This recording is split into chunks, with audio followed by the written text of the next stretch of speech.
আজকের যে কর্মসূচি পেয়েছি সেখানে সম্পূরক কার্যসূচি বলে আরেকটা পেজ পেয়েছি। তো এখানে কিছু বিল সামনে আনা হয়েছে এবং এগুলা অধ্যাদেশকে কেন্দ্র করেই হয়েছে বলে আমার ধারণা। যদি তাই হয়ে থাকে তাহলে 133টা অধ্যাদেশ এটাকে যাচাই বাছাই করার জন্য একটা বিশেষ কমিটি হয়েছিল।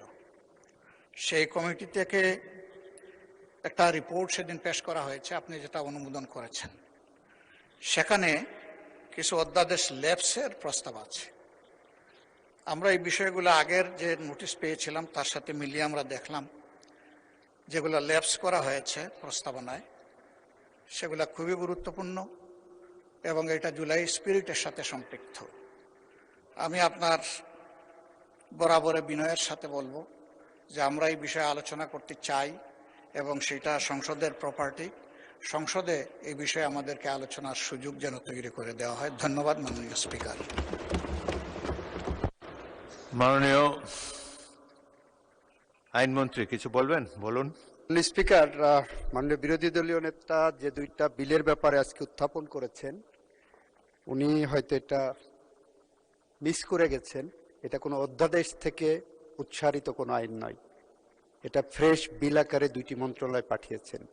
এই দুটি বিল 133টা অধ্যাদেশের অন্তর্ভুক্ত নয়, ফলে এটা ফ্রেশ বিল আকারে আসছে। আর উনি যে একটা আলোচনার কথা বলেছেন 133টা অধ্যাদেশের বিষয়ে আপনাদের সামনে যখন আসবে তখন উত্থাপন করব। ওনারা যেটা বলছেন আমরা ল্যাপস করেছি, কোনোটা হেফাজত করা হচ্ছে, আমরা পরবর্তীতে বিল আকারে অধিকতর যাচাই বাছাই করে আপনাদের সামনে সেগুলো আনব মাননীয় স্পিকার। সেটা যথাসময়ে উত্তর দেব আমরা।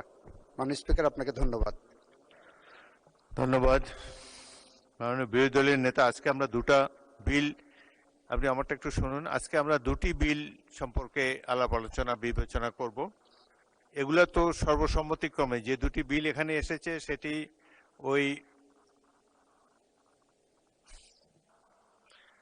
বিরোধী দল নেতাকে মাইক দেন।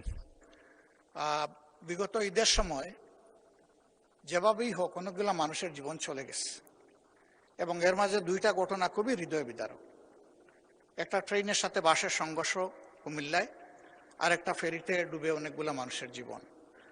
আমরা কি অনুরোধ করতে পারি যে তাদের জন্য এই মহান সংসদে আমরা একটু দোয়া করব, তাদের মাগফিরাতের জন্য এবং তাদের আত্মীয় স্বজন তারা সহ আরও যারাই নিহত হয়েছেন তাদের জন্য আমরা দোয়া করব, তাদের আত্মীয় স্বজনের জন্য দোয়া করব। ধন্যবাদ মাননীয় স্পিকার।